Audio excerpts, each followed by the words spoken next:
আর কিছু এই ধরনের মানুষ বলার সুযোগ পাচ্ছে পুরো মুসলমান জাতিটাকে বলছে নাকি আমরা নাকি খারাপ, আমরা করেছি। আমরা কবে প্রধানমন্ত্রী হলাম, কবেই বা মুখ্যমন্ত্রী হলাম? যে আমাদের হাতে সবকিছুতেই দেশ স্বাধীন হবার পর থেকে এই সবকিছুই তো ওনাদের হাতে। আমাদের হাতে কি দিয়েছে?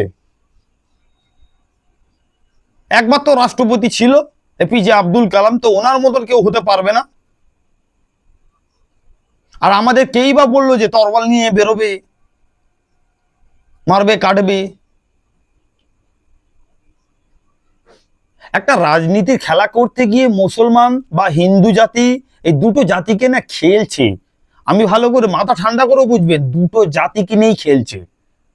আর কিছু সন্ত্রাসবাদী লোক আছে যারা এই খেলাটাকে নিয়ে বেশি বেশি করে মেতে উঠছে সোশ্যাল মিডিয়াতে, আর সাধারণ মানুষ তো বোঝে না। ব্যাস,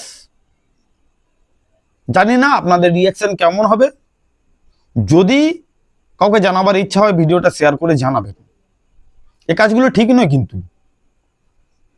একটা কোনো মুসলমান দোষ করলে পুরো মুসলমান জাতির দোষ, মানে আমি দোষ করেছি আমি মুসলমান বলে।